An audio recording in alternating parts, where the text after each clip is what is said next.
Amin. Silakan duduk Bapak Ibu. Ya, musik kalau diajak nyembah muter nyembah ya, jangan di closing ya tuh. Masih mau nyembah asik tuanya ya, musiknya lengkap, gerejanya bagus, saudara-saudara. Puji Tuhan, saya dapat kemurahan ya di awal tahun ini, masih tahun baru ini ya.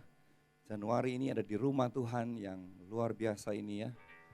Tahun lalu masih di tempat yang lama, ya ulang tahun lalu, tahun ini sudah di tempat yang baru. Sungguh anugerah Tuhan luar biasa buat keluarga besar JFC. Haleluya. Bulan depan kita tahun baruan lagi ya, saudara-saudara ya. Makanya ini hujan mulu ini saudara, hujan berkat ya. Nah di ibadah pagi hari ini saya mau mengajak saudara membuka firman Tuhan dari kitab Roma pasal yang ke-15. Roma pasal yang ke-15 ayat yang ke-13. Masuki tahun baru, ada beberapa ayat yang menjadi rema buat saya dan saya percaya ini juga akan memberkati setiap kita. Roma pasal yang ke-15 ayat yang ke-13 kita baca bersama-sama 2, 3. Semoga Allah sumber pengharapan memenuhi kamu dengan segala sukacita dan damai sejahtera dalam iman kamu, supaya oleh kekuatan Roh Kudus kamu berlimpah-limpah dalam pengharapan. Katakan amin. Tema renungan pagi ini ialah berharap kepada Tuhan. Saya percaya masuk tahun 2024 ini, tahun yang dimana mungkin bagi sementara orang, bahkan mungkin sebagian besar orang masih merasakan ini sebagai tahun-tahun yang sulit ya, karena kondisi yang ada ya. Kan katanya penentuannya tahun inilah ya, tahun ini lolos maka 2025 kita naik lagi ya, terus lagi. Nah, sebab itu ada hal yang perlu kita ingat ya, bahwa justru di waktu-waktu seperti ini kita tuh hanya harus berharap kepada Tuhan. Ayat ini begitu jelas ya mengajarkan kepada kita, bahkan dalam bahasa Inggris kan tidak dibilang semoga ya, tapi may the God of hope ya saudara, biarlah Allah damai sejahtera. Jadi Tuhan itu disebut God of hope ya. Maksud saya Allah pengharapan, sumber pengharapan. God of hope itu dari dia berasal pengharapan kita. Yaitu kepada Tuhan kita berharap saudara, melalui karya Roh Kudus dalam kita.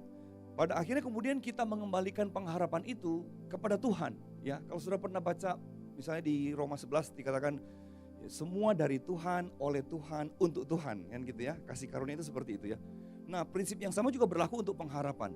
Tuhan yang memulai, yang memberi benih pengharapan itu dalam kita karena dia sumber pengharapan, lalu dia mengerjakan di dalam hidup kita, ya. Pengharapan itu melalui karya Roh Kudus, ya, sehingga kita bekerja sama dengan Tuhan. Tapi pada akhirnya pengharapan itu dikembalikan kepada Tuhan karena kita hanya boleh berharap, meminta hanya kepada Tuhan. Ya, kita tidak boleh berharap sama orang lain, sama manusia. Kita nggak boleh berharap sama diri kita sendiri ya. Ya, atau kadang-kadang kan kita merasa kita tidak mampu, kita berharap sama orang. Nggak boleh juga, apalagi berharap sama kekuatan-kekuatan lain. Jadi bukan diri kita, bukan orang lain, yang bukan orang ya. Kekuatan-kekuatan yang lain yang kita suka bilang, kita bahasakan bahasanya halus ya, supranatural. No. Alkitab berkata kita hanya boleh dan hanya berharap kepada Tuhan. Setuju, katakan amin. Saya ingat beberapa waktu yang lalu ya, belum lama, seminggu 2 minggu ada rame di TikTok ya, tentang seorang hamba Tuhan yang artinya ya jadi bahan tertawaan ya saudara ya. Karena kan abis dia sharing firman gitu, terus dia bilang begini, jangan lupa ya, tahu diri ya katanya, harus take and give katanya. Saya memberi firman, saudara harus memberi kepada saya, give. Kita nonton itu jadi nggak enak ya saudara ya, astaga, apa kayak gitu ya hamba Tuhan ya sekarang ya. Ya itu saya percaya oknum lah. Tapi ya itulah kalau orang tidak mengerti tentang pengharapan ya. Satu hari saya mesti tahan dulu ya, atau ya kalau bahasa kasarnya tuh di pending dulu lah jadwal seorang hamba Tuhan yang ya itu tadi ya katanya suka minta-minta saudara ya. Kalau minta jadwal sih nggak apa salah lah ya, kita juga kadang-kadang kita lupa ya. Tapi kalau kemudian di mimbar suka nyindir alus gitu ya. Nah saya pikir cuma saya yang di tempat saya yang begitu ya. Saya tanya beberapa teman yang sudah ngundang, Ih sama gitu. Jadi nasihati dong katanya. Sudah gitu ya. Jadi kan ada orang suka begitu ya. Bukan di sini tentu ya. Yang kita blacklist tahun lalu ya. Jadi kalau ngomong tuh suka nyindir gitu ya. Saudara ya ini ada banyak keperluan ya. Aduh saya kesini naik Grab soalnya mobil saya rusak katanya. Tapi saya percaya di tempat ini akan ada orang-orang baik. Ya saya tuh terusan sudah lama berdoa buat mobil saya itu katanya. Saya cuma perlu DP-nya aja. Itu maksudnya apa? Lu minta sama jemaat, jangan gitu dong. Aduh ya. Nah itu kan nyindir halus tuh namanya. Memang dia gak minta tapi kan maksudnya buat apa cerita itu ya. Jadi saya bilang sama teman yang sering undang, nasihati dong kamu kan teman baiknya dia. Oh sudah. Cuma dia jawab begini katanya, habis selama ini berhasil soalnya, ya ampun. Lama-lama saya mau cobain juga kalau gitu ya. Bapak Ibu, saya perlu tambah rumah kayaknya. Nah tapi berhasil. Nah tapi kan kita nih yang sehat nih kita berpikir, berhasil, ya memang faktanya berhasil ya, puji Tuhan. Selalu memang ada orang baik di tengah-tengah kita ya. Tapi apa iya saudara, kalau saudara lagi butuh, lagi berharap sesuatu ya. Nanti ngomong aja, nanti Bang Tuhan gerakkan. Walaupun itu sebuah kenyataan, tapi belum tentu sebuah kenyataan itu adalah sebuah kebenaran kan. Nah, waktu saya dan saudara bingung, jadi menurut Alkitab bagaimana kalau lagi begitu? Ya cari lagi aja ayatnya, apa yang Alkitab ajarkan. When we need something, kita butuh sesuatu, berharap sesuatu yang memang perlu. Ya apa yang Alkitab ajarkan. Nah, saya mau ajak saudara membuka sekarang dari kitab Ratapan 3, ayat 23 sampai ayat yang ke-26. Ratapan pasal 3 ayat 22, 23, 24 sampai 26 ya. Saya baca buat saudara, firman Tuhan berkata begini, tak berkesudahan kasih setia Tuhan, tak habis-habisnya rahmatnya. Selalu baru tiap pagi, besar kesetiaanmu. Tuhan adalah bagianku, kata jiwaku. Oleh sebab itu aku berharap kepadanya. Tuhan adalah baik bagi orang yang berharap kepadanya, bagi jiwa yang mencari dia. Nah ini dia ayat 26. Adalah baik menanti dengan diam pertolongan Tuhan. Jadi jangan ganti ya kata diam itu. Adalah baik menanti dengan ngomong sana sini ya. Pertolongan Tuhan. Nah saudara berarti punya Alkitab sendiri kayaknya ya. Sudah salah menerjemahkan firman Tuhan. Karena Alkitab berkata adalah baik. Ya, it is good for you. Ya, bahkan terjemahan bahasa Indonesia terjemahan bahasa masa kini ya, terjemahan yang sekarang itu yang dikatakan begini. Jadi baiklah kita menunggu dengan tenang sampai Tuhan datang memberi pertolongan. BMIK, apa itu? Pak, bahasa Indonesia masa kini ya. Jadi menanti dengan tenang gitu. Jadi bukan rame di luar sana, saudara. Ya. Berhasil dapat bukan berarti ya itu benar ya, saudara. Jadi selalu Alkitab memang bisa menjawab ya. Kalau saudara, ini rumus yang saudara mesti ingat. Setiap kali saudara bingung tentang satu perkara, satu ayat bahkan, maka jangan cari kemana-mana jawabannya. Karena Alkitab selalu bisa menjawab dirinya sendiri. Cari aja, nanti pasti ketemu saudara. Nah sekarang saya mau share kepada saudara, bagaimana kita memiliki pengharapan yang benar dalam Tuhan. Bagaimana supaya saya punya pengharapan yang benar dalam Tuhan di tahun 2024 ini. 3 hal yang saya mau share buat saudara. Yang pertama, saya percaya kita harus belajar menghormati Tuhan. Katakan menghormati Tuhan. Ya, Tuhan itu bukan manusia yang kita bisa pinjam namanya. Ya. Kita bisa, ya artinya catut namanya saudara. Dan orang yang kita catut juga kadang-kadang nggak tahu ya.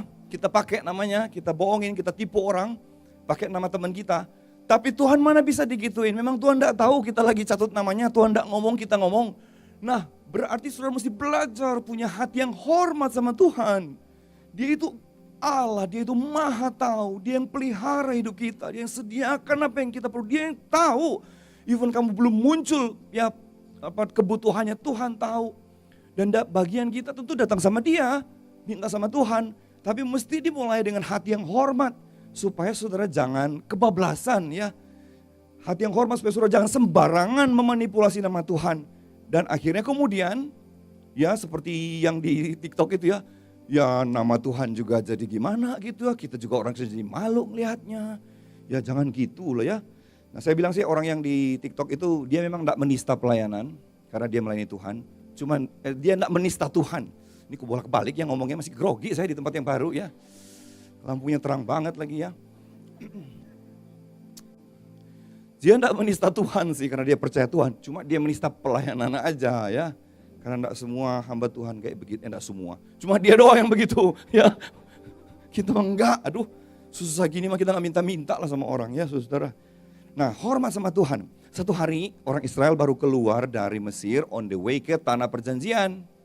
Terus kan orang Israel diajar untuk menghormati kehadiran Tuhan di tengah-tengah mereka. Ya jangan sembarangan ya, Tuhan sekarang di tengah-tengah kita dilambangkan dengan tabut perjanjian. Lalu dikatakan Yosua pasal yang ketiga ayat 4 dan 5, nanti multimedia tolong bantu. Maka dikatakan ada jarak yang harus diperhatikan antara orang Israel dengan umat Tuhan. Saya baca ayatnya, dikatakan hanya antara kamu dan tabut itu harus ada jarak. Kira-kira 2000 hasta panjangnya. Janganlah mendekatinya, maksudnya supaya kamu mengetahui jalan yang harus kamu tempuh. Sebab jalan itu belum pernah kamu lalui dahulu.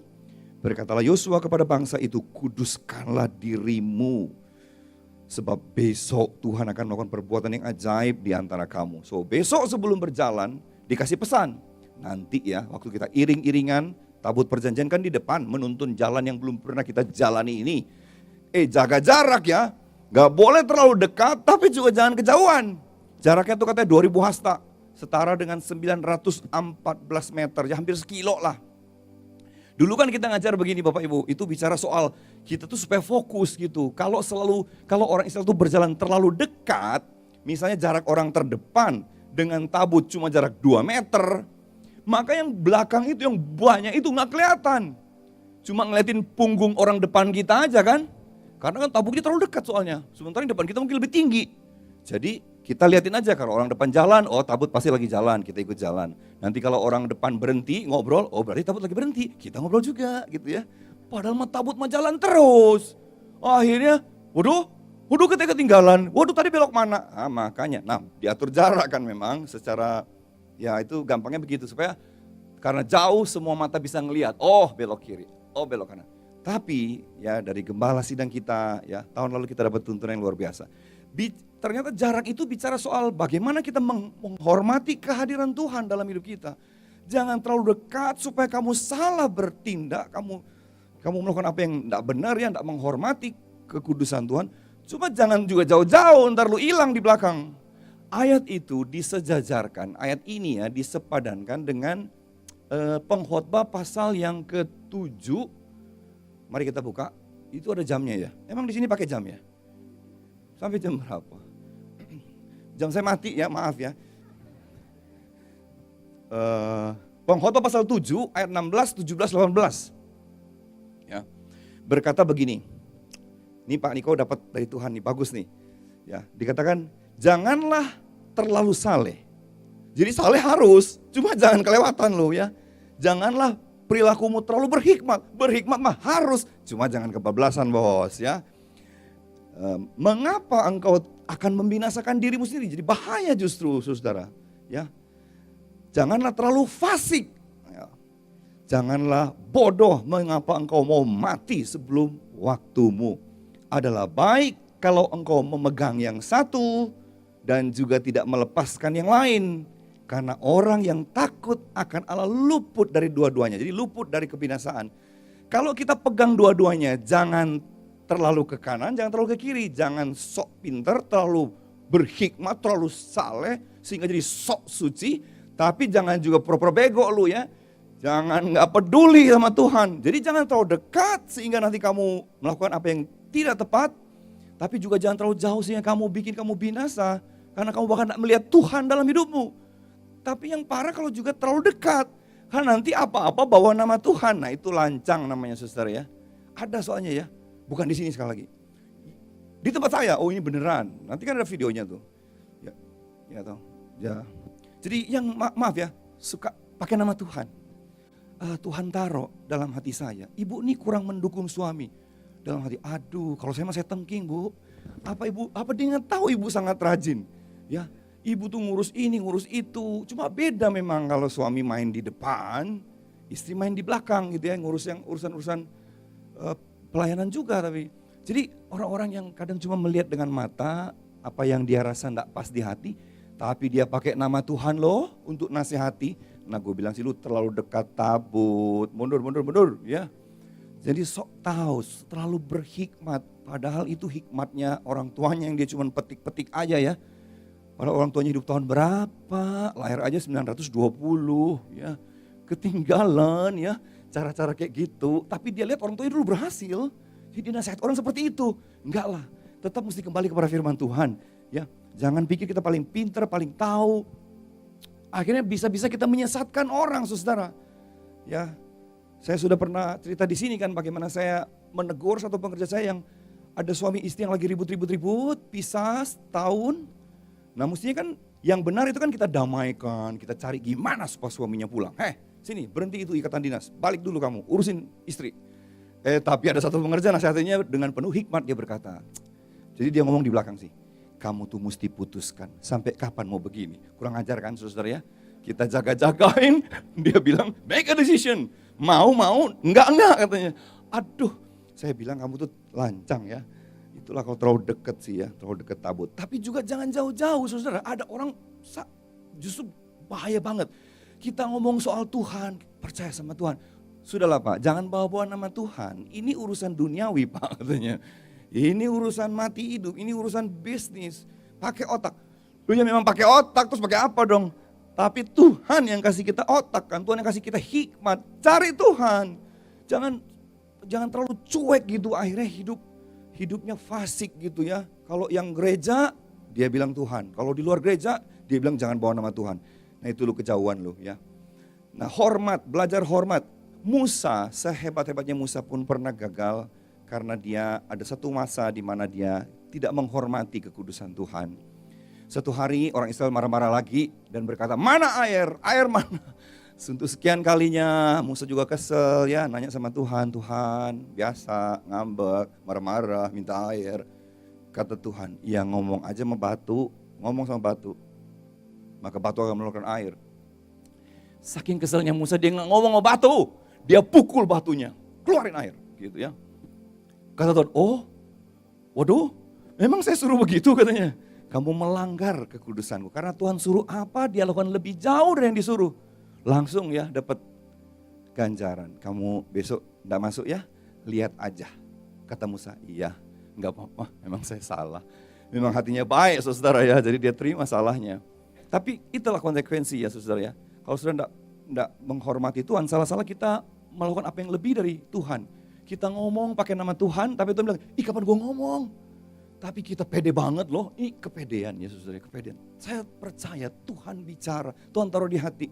Maka sebaiknya kita kembalikan lagi kepada firman Tuhan ya. Kalau itu jangan-jangan bukan hati Tuhan tapi hatinya dewek ya saudara ya. Baru pulang dari Purwokerto soalnya ya, hatinya dewek ya. Hormati Tuhan ya. Nah itu yang pertama. Tempatkan Tuhan seperti ayat 5 kan dekat kuduskan dirimu. Berarti kan kuduskan Tuhan dalam engkau, kuduskan hati ya. Jangan sembarangan ya. Ya, kita harus menghormati Tuhan. Nah, nomor 2 sekarang setelah kita belajar menghormati Tuhan. Yang kedua, apa yang kita lakukan supaya kita punya pengharapan yang benar. Kita berharap tuh seperti Roma tadi bilang, Roh Kudus menolong mengerjakan. Maka nomor 2 dan nomor 3 terambil dari 1 Tesalonika 5 ayat 17 dan 18. 1 Tes 5, 17 dan 18. Ya, ada 2 ayat itu menunjukkan poin nomor 2 dan nomor 3. Dikatakan 17, tetaplah berdoa. 18, mengucap syukur dalam segala hal. Sebab hal itulah yang dikehendaki Allah di dalam Kristus Yesus bagi kamu. Jadi 2 hal. Nomor 2 ialah dikatakan tetaplah apa? Berdoa. Ya, ayat 17 itu kunci yang kedua. Setelah kita menghormati Tuhan, sekarang apa? Sementara kita punya kebutuhan, keperluan, tapi harus berharap sama Tuhan. Maka kita berkata, keep on praying. Tetaplah berdoa. Ya, jadi berdoa itu adalah bagian dari kita menantikan janji Tuhan. Ya, bagian kita berharap sama Tuhan. Oleh Roh Kudus kita dikuatkan, ya, disemangati itu terus berdoa. Karena tidak selalu apa yang kita doakan itu langsung terjadi. Baru doa 1 kali langsung dijawab Tuhan. Tidak bisa begitu saudara. Ya, kata orang Surabaya nggak bisa tuh namanya sakdek saknyek, you know? Sakdek saknyek, nggak bahaya tah gitu. Nah, gitu. Kalau saudara berdoa untuk orang sakit, nah memang itu harus cepat. Saya bahkan bilang sama jemaat pengerja, kalau orang sakit jangan lama-lama ya. Jangan orang cuma sakit perut, gara-gara kalau doain jadi sakit kepala juga. Doa enggak kelar-kelar. Satu hari saya ajak pendoa doain seorang ibu di rumah sakit Pertamina. Ibu kena kanker. Memang ibu ini sangat baik ya, jadi saya yang sayang sama dia banyak. Jadi datang itu ibu-ibu doain, semangat sekali sambil pegang tupang tangan. Tapi tiba-tiba saya bilang ini, aduh kok banjir, kok basah. Ya tali infusnya copot saudara, terus semangat sih berdoa ya. Copot itu, kesenggol salah satu ibu ya.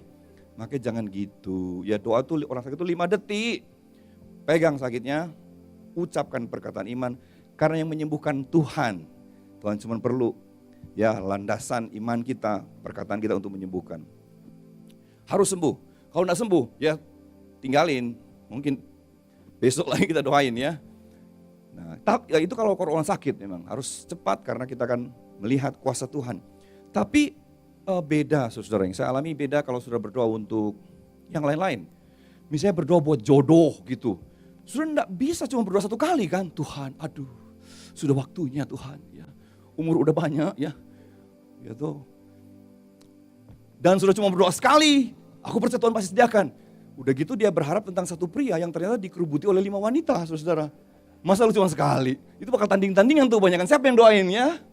Makanya gak bisa gitu. Kalau perlu kamu mesti ada promo, bundling ya.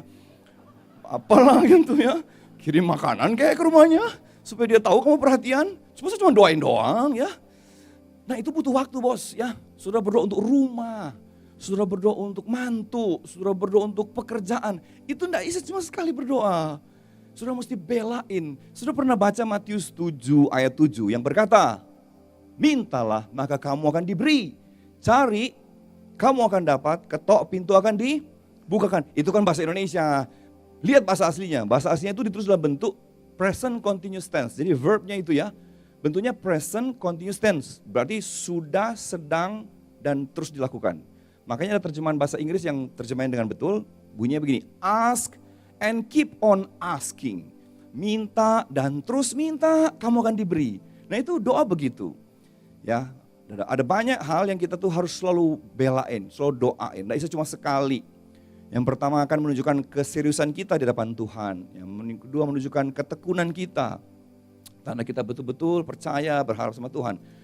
Tapi kenapa ya, rumusnya kenapa sih? Kalau kita berdoa kadang-kadang tidak selalu ya, antara doa dan, kenapa ada selalu jarak antara doa dan jawaban doa. Ada gap istilahnya ya, antara janji Tuhan dengan realita.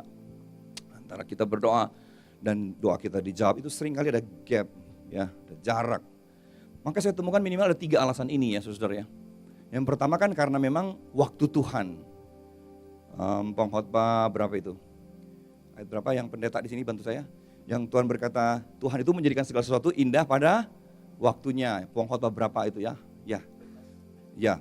Jadi memang karena Tuhan itu bekerja selalu sempurna, tidak mungkin Tuhan bantu si A yang B nangis. Maka selalu Tuhan bekerja itu perfect ya. Waktu dilakukan satu perbuatan, semua pasti bersuka cita ya. Karena pas semuanya gitu. Nah itu kan butuh waktu.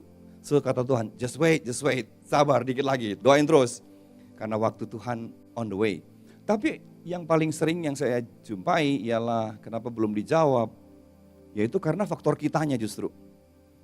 Kitanya yang belum siap kalau dikasih sekarang.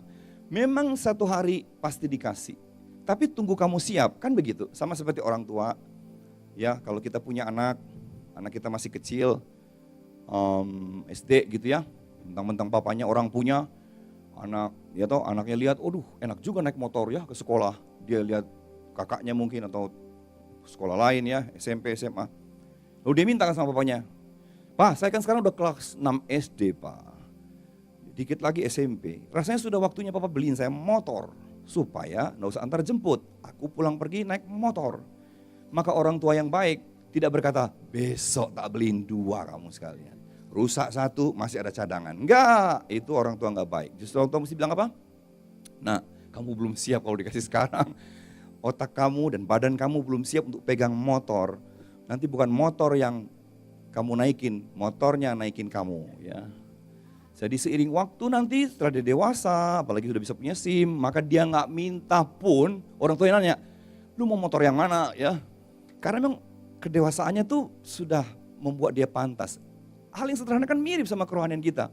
Kedewasaan kita itu selalu menentukan seberapa besar berkat ya dalam hidup kita. Kita minta sesuatu, tapi sebagai Bapa yang baik dia tahu justru akan menghancurkan kita. Maka dia bilang enggak, belum sekarang, tungguin kamu siap dulu. Atau kalaupun memang saudara gimana ya, dia ganti yang lain saudara. Tapi enggak selalu apa yang kita minta langsung dikasih karena kita belum siap mungkin sekarang. Butuh waktu dan terutama kita yang harus bertumbuh ya. Dewasa, maka seiring kedewasaan kita, maka kita menentukan sendiri level berkat yang kita dapat. Teruslah bertumbuh saudara kalau saudara ingin diberkati Tuhan. Amen. Nggak mau bertumbuh tapi minta berkat mulu. Kata Tuhan, tergo kasih lu lupa lagi sama gua lu. Ya baru dikasih berkat sedikit aja jangan ke gereja ya. Jalan-jalan mulu ya. Nah tapi saya berdoa ya. Kita semua di tempat ini semua dewasa. Buktinya hari ini cuaca lagi mendung ya. Tapi tempat ini tetap penuh saudara. Karena saya tahu saudara nomor satu Tuhan. Haleluya. So keep on praying ya. Karena kadang-kala kita yang waktu kita berdoa kok belum dikasih. Lalu kan tiba-tiba waktu dalam doa-doa yang kesekian-kesekian itu Roh Kudus bicara kan. Kamu tuh mesti begini. Gak boleh kayak gitu dulu. Ya kita sendiri disadarkan Tuhan tentang sifat kita. Seiring kita berubah. Jangan-jangan bahkan kita gak mau lagi doa itu. Gak jadi Tuhan emang saya gak perlu juga kok. Ya toh? Jadi kita sendiri bertobat gara-gara kedewasaan kita. Tapi juga yang sering saya alami, kenapa ada gap antara doa dan jawaban doa, yaitu ya faktor peperangan rohani saudara. Ya, faktor peperangan rohani. Kan setan itu ya, sibolis itu ya, mau kue.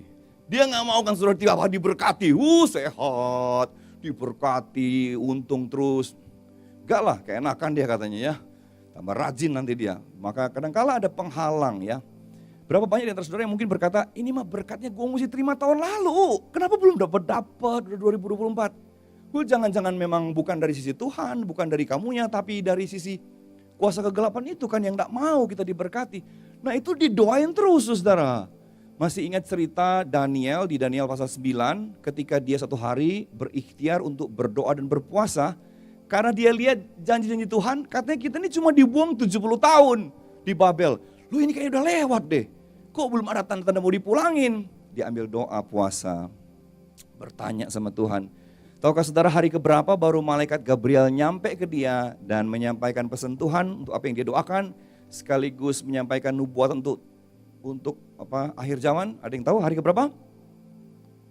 Regu A, Regu B, Regu C. Regu B aja. Regu B berapa hari?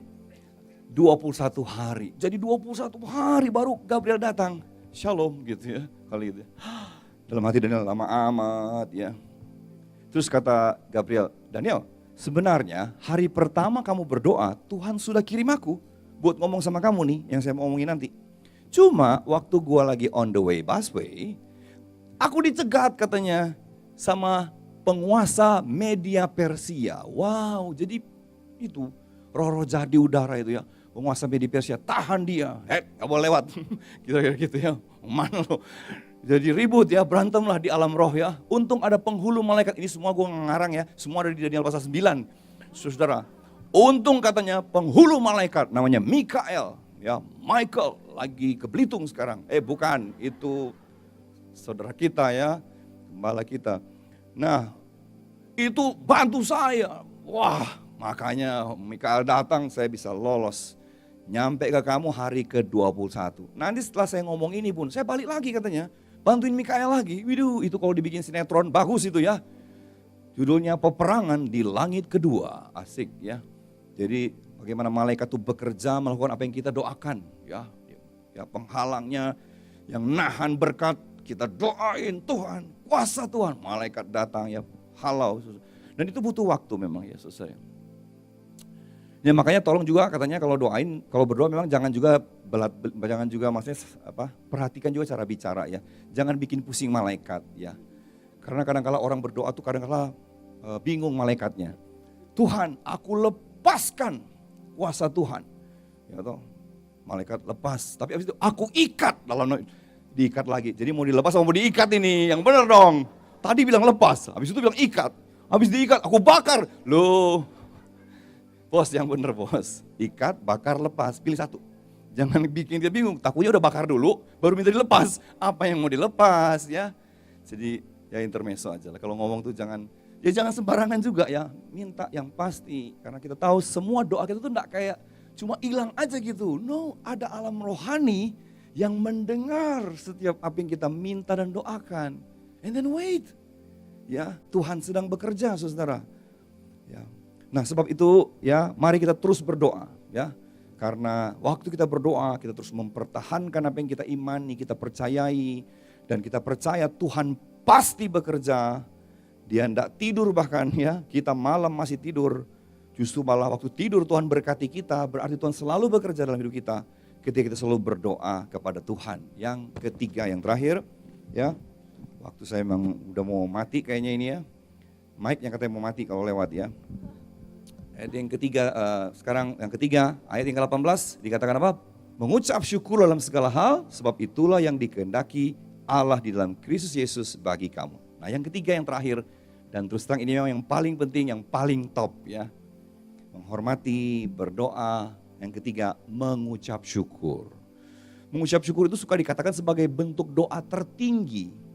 Ya, karena kan waktu sudah bersyukur, itu kan saudara itu seperti berdamai ya, berdamai dengan diri sendiri. Bahwa aku percaya bahwa Tuhan pasti dengar, so aku bersyukur, help is on the way. Pertolongan Tuhan lagi on the way. Aku berdamai dengan Tuhan juga, karena waktu aku bersyukur, aku percaya Tuhan beri yang terbaik. Dia Bapa yang baik. Dan waktu aku bersyukur, aku berdamai juga kan dengan orang di sekeliling kita mungkin, atau dengan situasi di sekeliling kita yang sedang tidak enak itu.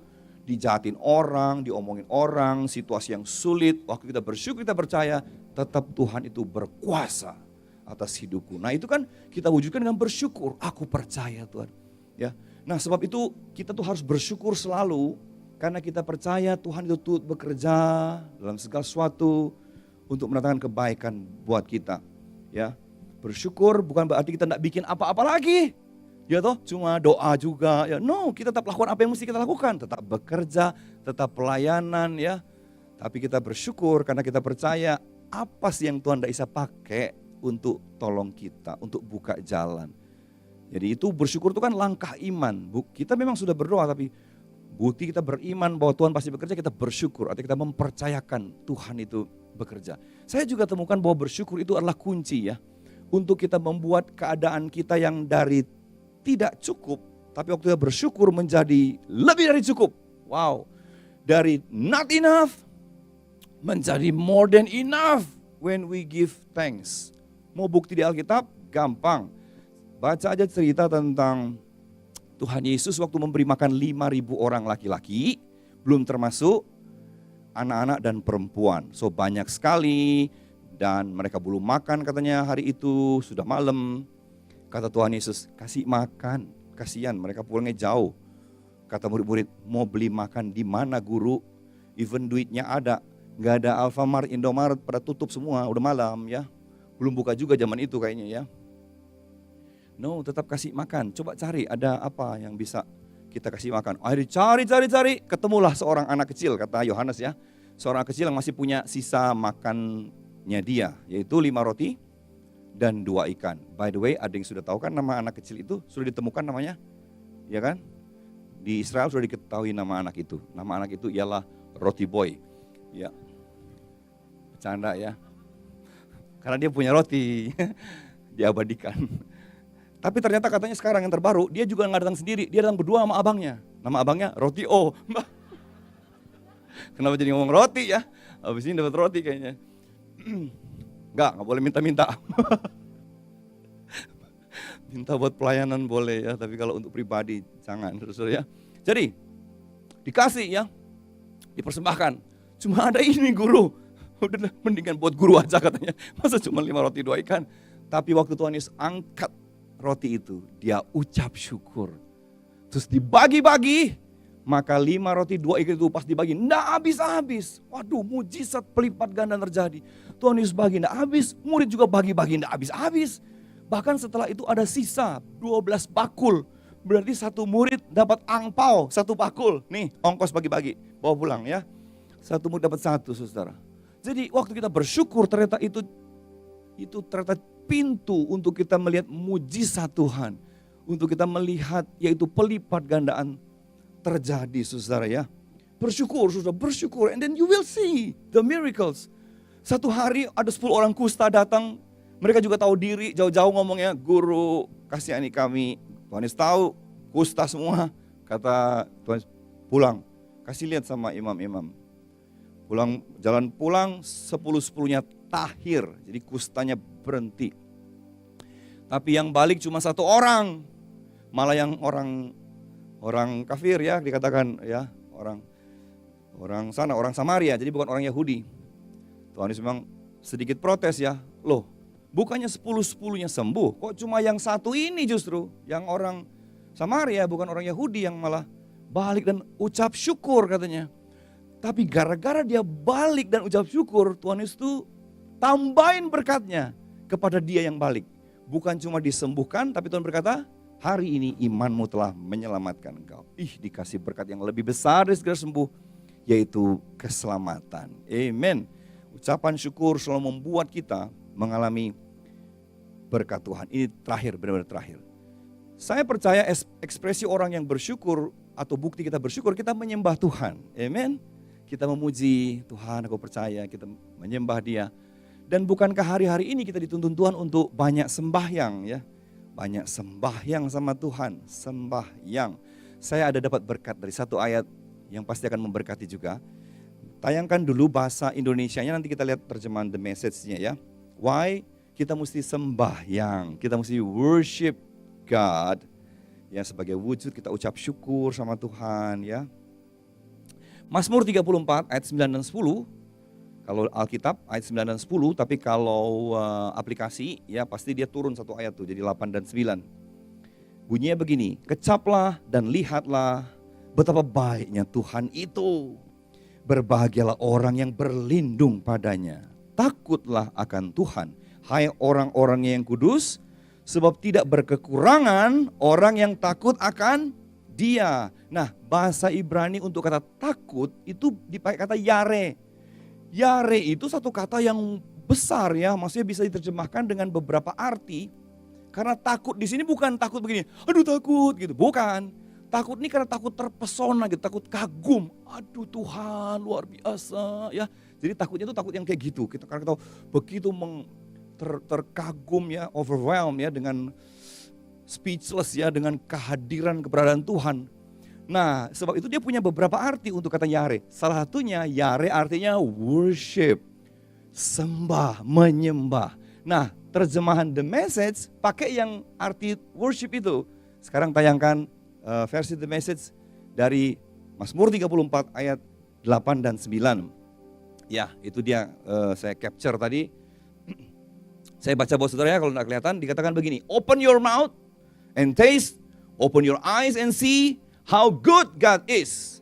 Blessed are you who run to Him. Ayat 10-nya tuh ya, atau ayat 9 di sini. Apa? Worship God if you want the best.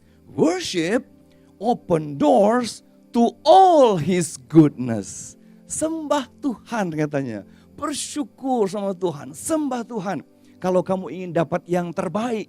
Karena penyembahan membuka setiap pintu-pintu dari kebaikan Tuhan. Tepuk tangan dong buat Tuhan Yesus. Haleluya. Saya ajak kita bangkit berdiri ya. Kita mau menyembah Tuhan. Kita mau bersyukur untuk tahun baru. Masih bulan baru ya.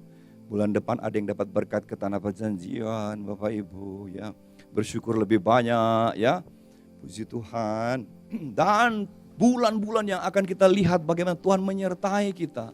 Memberkati kita karena kita tahu cara, kita tahu rahasianya. Hormati Tuhan, terus berdoa dan bersyukur menyembah Tuhan. Maka penyembahan kita akan membuat pintu-pintu kebaikan Tuhan. Ya.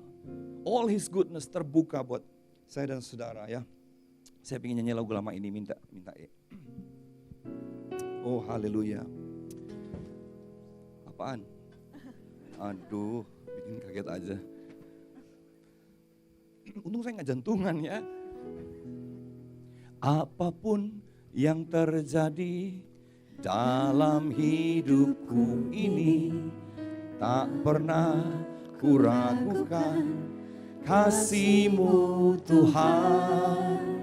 lewat gunung yang tinggi, dalam lembah yang curam, tak pernah kuragukan janji-Mu Tuhan. Sekali lagi, apapun yang terjadi dalam hidupku ini, tak pernah kuragukan kasih-Mu Tuhan.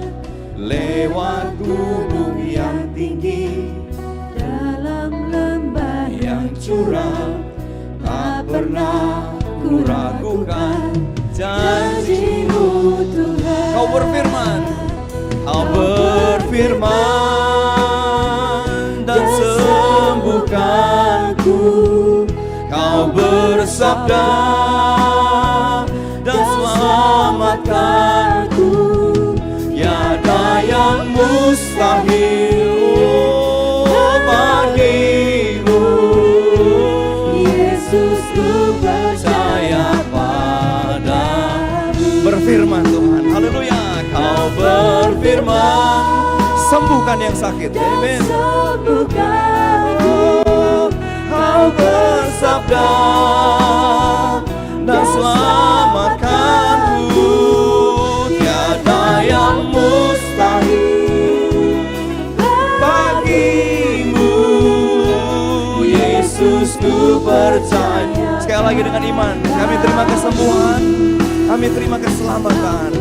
Firman, yang sakit angkat tangan saudara, sembuh dalam nama Yesus. Terima kesembuhan, sembuh.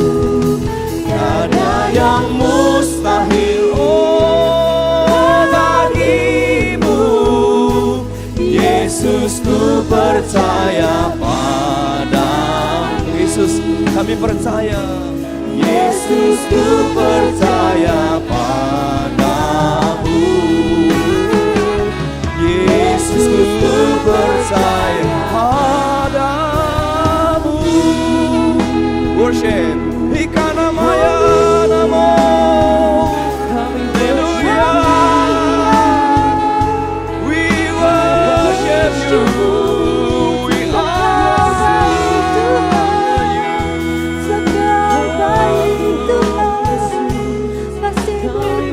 Angkat suaramu, jangan peduli kiri kanan. Kita sendiri dengan Tuhan. Mari datang supaya engkau terima pengharapan yang baru dari Tuhan. Roh Kudus bekerja dan pengharapanmu itu tidak pernah sia-sia, karena Tuhan pasti menolong tepat waktunya. Worship with your own word, dengan kata-katamu sendiri. Kami percaya bagi Tuhan tiada yang mustahil.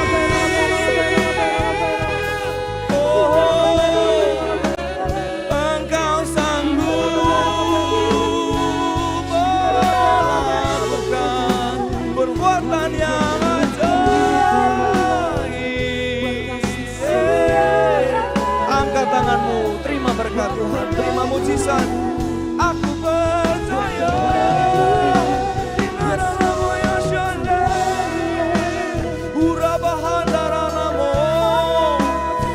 Come, O Lord, new season, new blessing, new mercy fall upon us.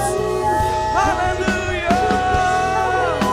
Ya Rabaya Shando.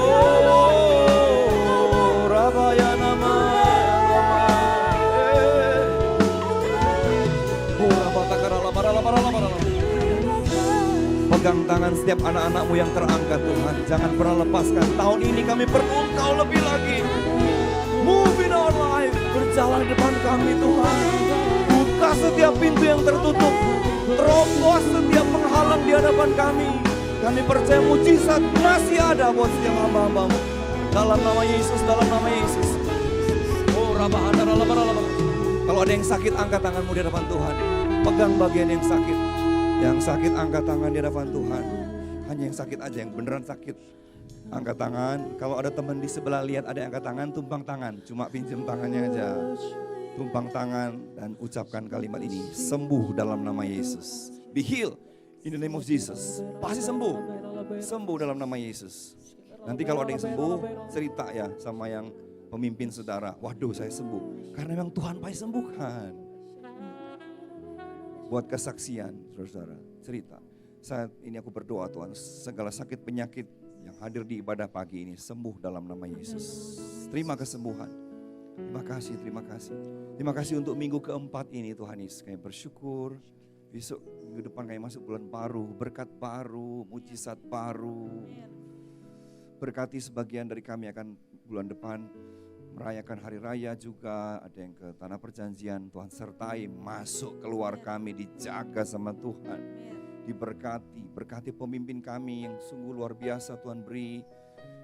Gembala rayon kami, gembala cabang kami, seluruh leaders di tempat ini, hamba-hamba Tuhan di tempat ini.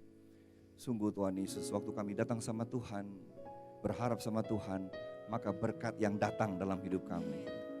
Dalam nama Tuhan Yesus Kristus kami bersyukur. Sama-sama katakan, Amin.